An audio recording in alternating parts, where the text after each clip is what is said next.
आज हमनी के संदेश के शीर्षक बा स्वार्थ आ घमंड से मुड़ जा। हमनी के एगो श्रृंखला पर काम कर रहल बानी जा कि कैसे यीशु हमनी के जिए के सिखावल चाहत बाडन कि यीशु चाहत बाडन कि मनुष्य उनकरा पीछे चले। यीशु के पीछे चले के मतलब होला उनकरा जैसन बने के कोशिश। यीशु जैसन बनल है जीवन में जवन भी काम हम करेनी ओकरा से ज्यादा जरूरी बा। आज रात के संदेश में हमनी के औरी बहुत कुछ चर्चा करे के बा। यीशु हमनी के अपना पीछे चले खातिर बोलावल मनुष्य खातिर यह परमेश्वर के सबसे बड़ योजना के अनुरूप बा या परमेश्वर हमनी के काहे बनवले बाड़े। सर्वशक्तिमान परमेश्वर मनुष्य के आपन पवित्र धर्मी बेटा बेटी बने खातिर बनवले बाडन जे हमनी के आसपास के दुनिया के सामने उनकर और उनकर महिमा के पूरा तरह से व्यक्त करी है। हालांकि पाप हमनी के सृष्टि के उद्देश्य से अलग क देले बा। यीशु अवतारित भगवान हवे उ भगवान जे पूरा तरह से भगवान होखला के बावजूद पूरा मनुष्य बन गयलन। यीशु कुंवारी मरियम के गर्भ में एगो सिद्ध मानवीय देह धारण कैले ताकि वो हमनी के पाप खातिर बलिदान के रूप में मर सकस। इब्रानियों अध्याय 2 पद 14 और 15। अपना बलिदान के मौत के माध्यम से यीशु पापी आदमी के परमेश्वर के परिवार में बहाल होखे के रास्ता खोल ले। उनका में विश्वास के माध्यम से पहला पत्रस अध्याय 3 पद 18, रोमियो अध्याय 5 पद 1, यूहन्ना अध्याय 1 पद 12 और 13 आदि। यीशु ना खाली आदमी खातिर परमेश्वर के परिवार में शामिल होखे के रास्ता खोल ले, यीशु अपना मानवता में हमनी के देखावेलन कि परमेश्वर के बेटा बेटी कैसन बाड़े। यीशु परमेश्वर के परिवार खातिर एगो नमूना हवे। रोमियो अध्याय 8 पद 29 परमेश्वर अपना पूर्वज्ञान में हमनी के अपना बेटा के पारिवारिक रूप में शामिल होखे खातिर चुन ले। जब कवनो व्यक्ति यीशु के पुकार के जवाब देला और उनकरा के प्रभु और उद्धारकर्ता के रूप में स्वीकार करेला तो परमेश्वर यीशु के बलिदान के आधार पर ओ व्यक्ति के धर्मी घोषित करेलन। तब परमेश्वर अपना आत्मा और अनंत जीवन से ओ व्यक्ति में निवास कर सकेलन।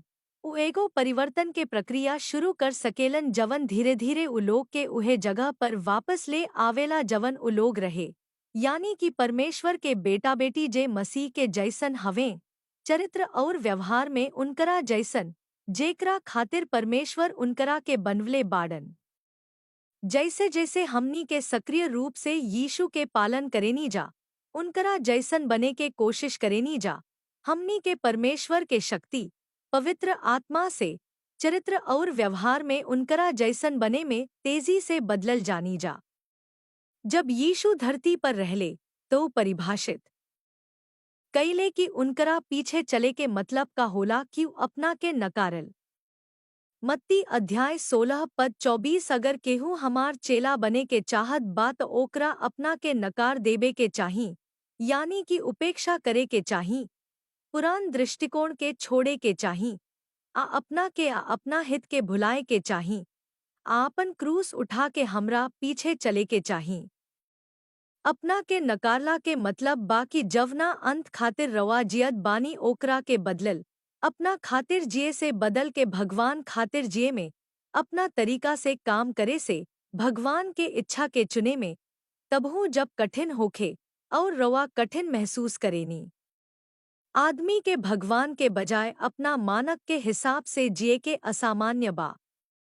हमनी के स्वैच्छिक अधीनता आ भगवान पर निर्भरता में रहे खातिर बनावल गयल बानी जा। ई पूरा आनंद आ शांति के जगह हा। अपना के नकारल और हमरा पीछे चलल असल में मानवता के दिहल गयल पहिला आज्ञा रहे जब परमेश्वर आदम और हव्वा से कहले रहले कि अच्छाई और बुराई के ज्ञान के पेड़ के फल मत खाई।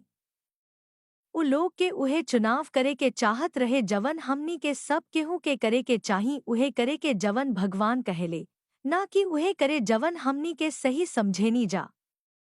मना कैल फल खाए के उनकर फैसला भगवान के ना बलुक खुद के चुनाव रहे। उ लोग परमेश्वर से आजादी चुनले, ठीक ओसही जैसे हमनी के अपना तरीका से करब जा और सही गलत के आपन मानक तय करब जा। आदम के पसंद के असर पूरा मानव जाति प पड़ल।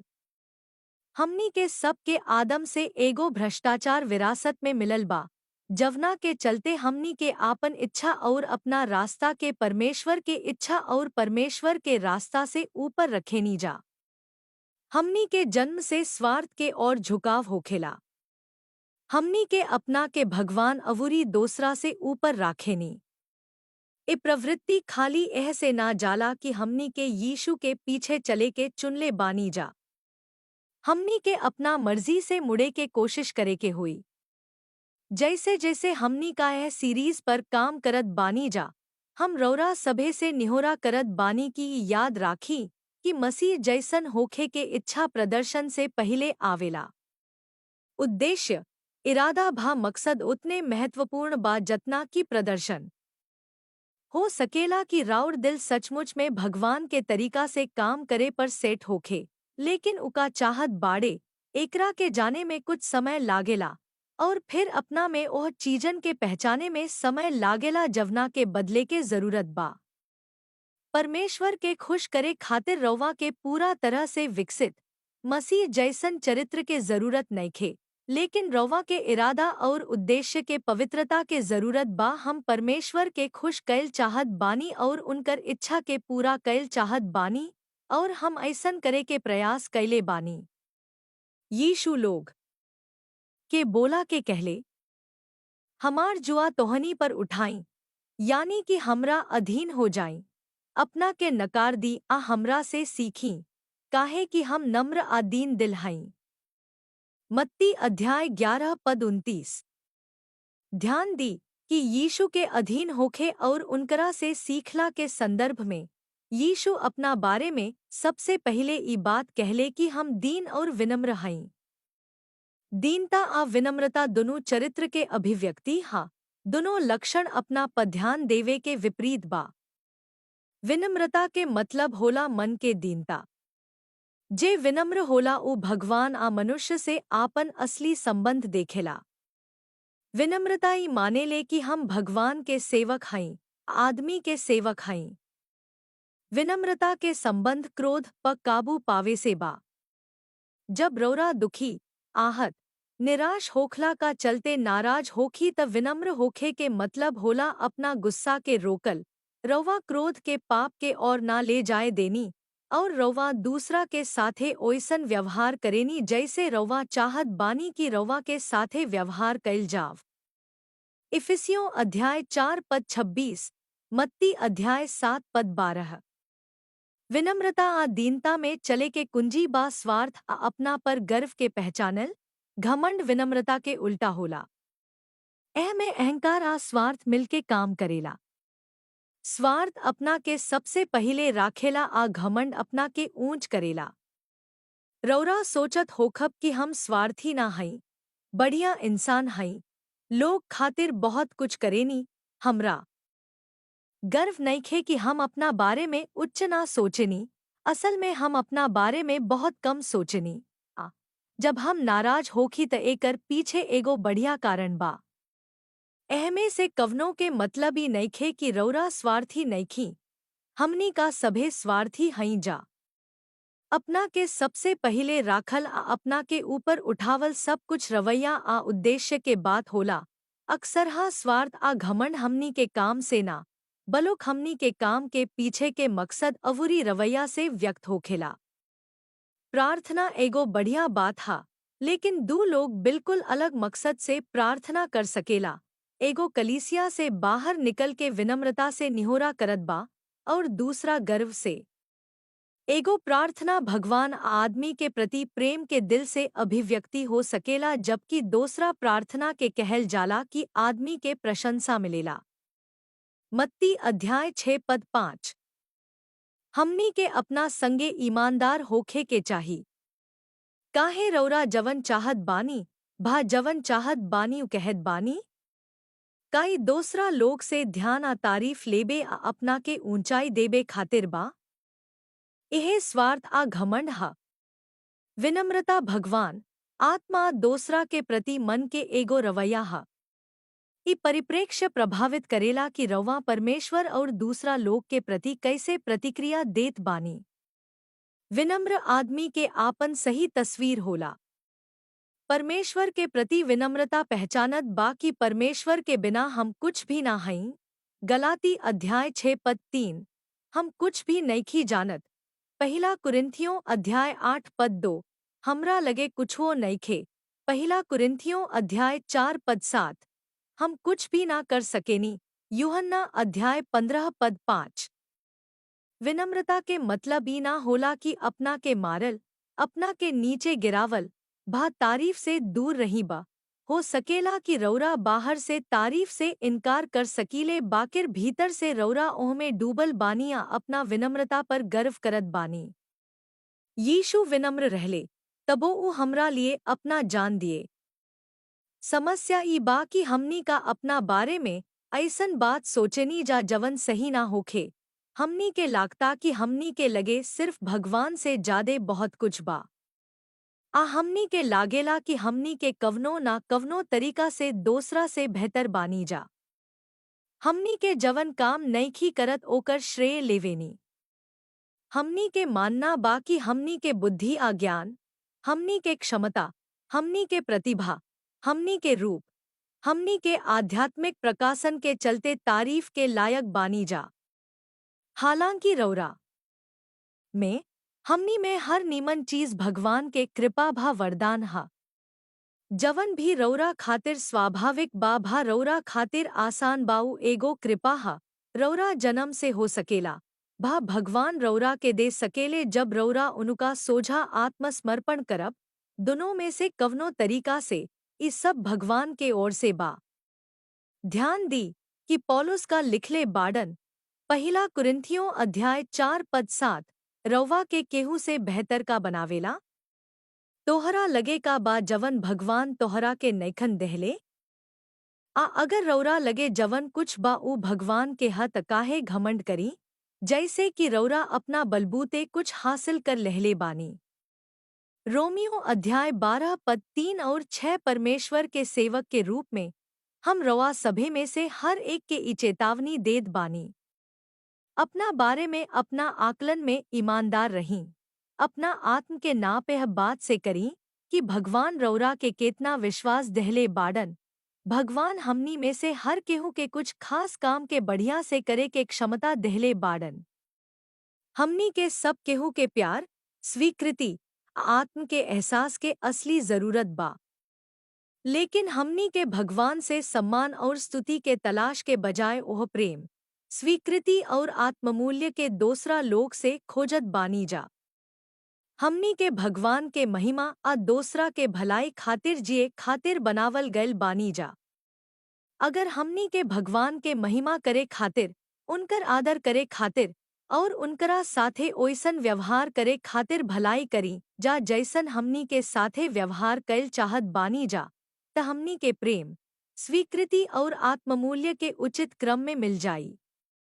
हमनी के महिमा तब आवेला जब हमनी में परमेश्वर के महिमा, उनकर चरित्र, उनकर कृपा और उनकर वरदान के प्रतिबिंबित करेनी जा।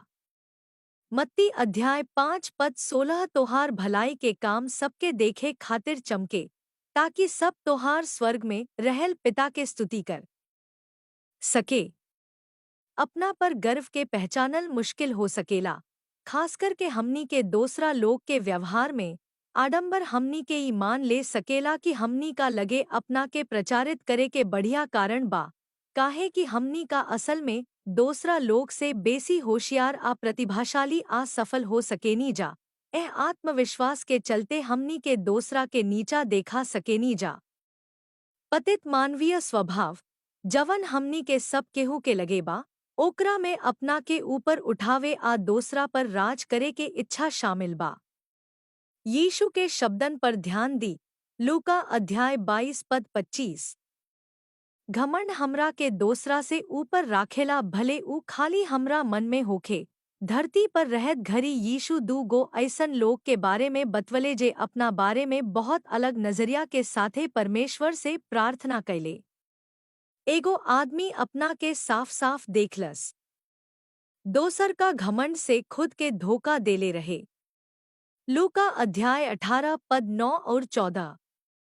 लूका अध्याय 18 पद 9। तब यीशु ई कहानी कुछ लोग के सुनवले जे लोग के बहुत घमंड रहे और उ बाकी सब के तिरस्कार करत रहे, जे अपना भलाई काम पर भरोसा करत रहले आ दोसरा के तिरस्कार करत रहले। दू गो आदमी जे मंदिर में प्रार्थना करे गयल रहले, एगो फरीसी रहले जे मूसा के व्यवस्था के छोट से छोट बात याद तक रखले रहले। दूसरा एगो पापी कर वसूली करे वाला रहले, जवन एगो यहूदी रहले जवन रोमन सरकार खातिर अपना साथी यहूदी लोग से कर वसूले रहले। फरीसी प्रार्थना कैलन, भगवान, हम तोहरा के धन्यवाद देत बानी कि हम बाकी लोग जैसन पापी ना हईं, खासकर ओह कर वसूली वाला जैसन। काहे कि हम कबो धोखा ना करेनी, कबो पाप ना करेनी, कबो व्यभिचार ना करेनी। हम हफ्ता में 2 बेर उपवास करेनी, आ हम अपना आमदनी के 10वां हिस्सा तोहरा के दे देनी। आयात 11 आ 12। कर वसूली वाला के प्रार्थना करत घरी स्वर्ग के ओर आँख उठावे के हिम्मत ना भइल, बल्कि उ दुख में छाती पीटत कहले, हे भगवान, हमरा प दया कर, काहे कि हम पापी हई। पद 13। फरीसी अपना खातिर जवन मानक तय कैले रहे, ओकरा अनुसार कर वसूली करे वाला से श्रेष्ठ महसूस करे के पूरा कारण रहे। बाकिर विनम्रता के अपना बारे में एगो सटीक नजरिया होला, भगवान के बिना हम कुछो ना हईं, हम कुछो नइखी जानत, हमरा लगे भगवान के बिना कुछो नइखे अवुरी हम उनका बिना कुछो नइखी क सकत। यीशु कहानी के समापन है शब्दन से करत बाड़न, ई पापी परमेश्वर के सामने धर्मी ठहरावल गयल, पर फरीसी ना। काहे कि घमंडी लोग नम्र हो जाई, लेकिन विनम्र लोग आदर पाई। पद 14। गर्व के अभिव्यक्ति हमनी के ओह लोग के देखे के तरीका से भी होला जेकरा लगे असल में हमनी से कम प्रतिभा क्षमता होला, जिनकर राय हमनी के हास्यास्पद लागेला, भाऊ लोग का गलत करेला।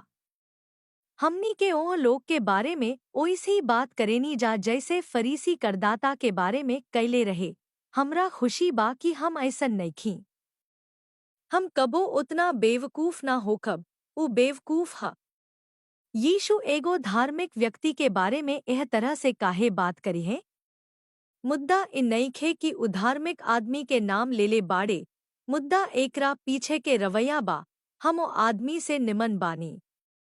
असलियत इ बा कि उ व्यक्ति चाहे केतना भी पापी होखे, लेकिन भगवान के सामने ओकर मूल्य रहे। ठीक ओसही जैसे यीशु भी हमनी के सब खातिर आपन जान दे देहले। अगर रौवा ओह पापी के स्थिति के महसूस कर सकेनी त रौवा देख सकेनी कि उ सबसे बढ़िया फैसला कैले बा। हो सकेला कि रौरा अपना हालात के उतना बढ़िया से ना संभाले होखब जतना उ संभाले रहले, उ जवन कैले रहले, उहे करे में आप सक्षम बानी। यहाँ पौलुस इसराइल के मूर्ति पूजा, यौन पाप, परमेश्वर के परीक्षा देवे और शिकायत के संदर्भ में का लिखले बाड़न। ऐसे सावधान रहीं। बस जब रौरा लागी कि रौरा मजबूती से खड़ा बानी तो हो सकेला कि रौरा गिर जाएं। रौरा ठीक ओइसही प्रलोभन में बानी जैसे हर दूसरा इंसान के होला। पहला कुरिन्थियों अध्याय 10 पद 12 और 13। पौलुस यहो लिखले बाड़न की ज्ञान फुलावेला ना। हम जानत बानी कि हमनी के सब केहू के ज्ञान बा। ज्ञान से लोग के गर्व होला, बाकिर प्रेम ओ लोग के औरी मजबूत बनावेला। जवन लोग सोचेला कि उ लोग कुछ जानत बा, उ लोग के अभी तक ई नइखे मालूम कि उ लोग के का करे के चाही। लेकिन भगवान से प्रेम करे वाला के भगवान जानत बाड़े। पहला कुरिन्थियों अध्याय 8 पद 1 और 2। सब इंसान में अपना के अनोखा अवुरी खास महसूस करे के इच्छा होखेला। आ भगवान हमनी के विशिष्टता देखत बाड़े। उ जानत बा कि हमनी के सिर प केतना बाल बा। मत्ती अध्याय 10 पद 30, भजन अध्याय 56 पद 8। बाकिर काहे कि पाप से मानवीय स्वभाव भ्रष्ट हो गयल बा, ऐसे हमनी के स्वाभाविक इच्छा फुलावल भाव विकृत हो सकेला, अनोखा होखे के इच्छा बा। हम ए लोग से बेहतर बानी। हमरा मालूम बा कि हमरा एकरा के अईसन करे के बा, लेकिन हम सबका निहन नइखी। हमरा मालूम बा कि वीआईपी लेन में मात्र 12 लोग बाड़े, अवुरी हमरा लाइन में 30 लोग बाड़े। बाकिर हमरा जल्दी बा, वीआईपी में शामिल होखे के बा, काहे कि लाइन में खड़ा दूसरा लोग से हमार समय अधिका कीमती बा। यह स्वार्थ आ घमंड हा। यीशु कहले कि हमनी के उनकर दीनता के नकल करे के चाही, साथ ही साथ विनम्रता के भी। विनम्रता के संबंध क्रोध पर काबू पावे से बा। क्रोध के जड़ अक्सर घमंड होला। जब हमनी के मन के मुताबिक काम ना होखे, जब केहू हमनी के राय के अनदेखी करेला चाहे कवनो तरीका से हमनी के अनादर करेला ते हमनी के खिसिया जानी। हमनी के ओह मुद्दा पर नाराज हो जानी जा जवना के हमनी से कवनो संबंध ना होखे, काहे कि ई बात मानल मुश्किल बा कि एगो सुबुद्ध बुद्धिमान आदमी हमनी से अलगा तरीका से देख सकेला। रौरा ओकरा पर नाराजगी महसूस होला, भल ही अलग राय राखे वाला आदमी रौरा से अन्याय भा अपमान ना करीत। ई घमंड हा, अहंकार हा। ध्यान दी, जवन चीज हमनी के नाराज करेला ओकरा में आम तत्व अक्सर खुद के होखेला। घमंड हमनी के हर हाल में जीते के और ले जाला, अवुरी हमनी के लड़ाई में पड़ जानी जा। घमंड से बहस होखेला। नीतिवचन अध्याय 13 पद 10। जब रौरा अपना के परेशान भा खिसियाल पाई त अपना से पूछी कि हम काहे नाराज बानी, का एकर कारण बा कि रौरा आपन तरीका सबसे बढ़िया लागेला, आई आदमी बेवकूफ हा? का ऐसे कि रौरा लागत बा कि ऊ रौरा के अपमानित कैले बा? देख, तू अपना के ऊंच कैले बाड़ आ अपना के बेहतर कैले बाड़, आई विनम्रता के उल्टा बा। विनम्रता क्रोध के छोड़ देला। पौलुस प्रेरित लिखले बाड़न, आपन हिस्सा के काम करी, जेतना हो सके सबके साथे शांति से रहे खातिर। रोमियो अध्याय 12 पद 18। ताई हमनी के शांति से जिए के पूरा कोशिश करी जा, आ हमनी का एक दूसरा के बनावे में मेहनत करी जा। रोमियो अध्याय 14 पद 19। पौलुस यहो लिखले बाड़न की दूसरा के प्रति विनम्रता ऐसन लौकेला। स्वार्थी मत बनी, दूसरा पर बढ़िया छाप छोड़े खातिर मत जे, विनम्र रही, दूसरा के अपना से बढ़िया समझी, खाली अपना परेशानी के बारे में ना सोची, दूसरा के कठिनाई में भी रुचि राखी, आओ लोग का कर रहल बा। राउर स्वभाव उहे होखे के चाही जवन मसीह यीशु के रहे। फिलिप्पियों अध्याय 2 पद 3 और 5। अहंकार के दूसरा के परेशानी में कवनो रुचि ना होखे। घमंड कवनो बढ़िया श्रोता ना होला। घमंड अपना पर केंद्रित होला, आई ना माने कि ऊ लोग के दुखी बना देहले बा। नम्रता दूसरा से ओकर हालत पूछत बाड़ी, ओह लोग से ओह लोग के जिंदगी आ रुचि के बारे में सवाल पूछत बाड़ी। विनम्रता दूसरा के समय के विचार कैलहा। का हमनी के अब बात कर सकेनी जा? का हम हस्तक्षेप कर रहल बानी? घमंड दूसरा के आशीष के कम से कम कर देला। केहू आपके अपना नया गाड़ी के बारे में उत्साह से बतावेला, अवुरी आप बतावेनी कि ओ खास मॉडल में डिजाइन में कैसे खामी बा। ई काहे कहत बाड़ू? अपना श्रेष्ठ ज्ञान के ओर ध्यान खींचे खातिर? ई सब घमंड हा, अहंकार हा। अहंकार से दूसरा लोग के नजरिया कम हो जाला। केहू बाइबल से एगो प्रकाशन साझा करेला और रौवा ऐसन बात करेनी जैसे रौवा पहिले से जानत बानी, भले रौरा लगे ज्ञान ना होखे, भा रौरा ओह लोग के सफाई के कुछ विवरण पर सुधारत बानी। का रौरा अपना के ऊंचाई देबे खातिर ऐसन कैले बानी? ई घमंड हा, माने अहंकार। मसीह के जैसन चरित्र विकसित करे के बारे में हमनी के बहुत बात करे के बा, लेकिन यह संदेश के खत्म करे से पहले ए बिंदु पर विचार करी। हम सामान्य बात साझा कर रहल बानी, लेकिन हमनी के सब केहू के सामने अनोखा परिस्थिति के सामना करे के पड़ेला। आ कबोक वो ई जानल मुश्किल हो जाला कि यह सामान्य सिद्धांतन के ओ विशिष्ट परिस्थितियन में कैसे लागू कैल जाव। हर सवाल के जवाब हम नहीं दे सकत, लेकिन हम रवा के चुनौती देवे के चाहत बानी की मसीह नेहन चरित्र विकसित करे के मामला में सोच शुरू करी। भगवान से कहीं कि उरवा के आपन स्वार्थ और घमंड देखे में मदद करस, सामने वाला के खामी के बजाय। पूछल परमेश्वर से कहीं कि उरवा के देखावे कि रवा के कठिन परिस्थिति में विनम्रता और नम्रता कैसन होई और रवा के यीशु के तरह प्रतिक्रिया देवे में मदद करे। स्वार्थ और घमंड के उजागर करे खातिर हमनी के बाइबल के पढ़े के पड़ी। इसराइल के राजा के निर्देश दिहल गयल कि वो मूसा के व्यवस्था के नकल करस, ओकर लेखन के रखसा ओकरा के जीवन भर रोज पढ़स, कि यह तरह से वह व्यवस्था के सब नियम के पालन करके अपना परमेश्वर यहोवा से डेराए के सीख जाई। इ नियमित पढ़ाई ओकरा के घमंड करे से रोकी, ऐसे काम ना करी जैसे वो अपना साथी नागरिकन से ऊपर होखे। व्यवस्था अध्याय 17 पद 19 और 20।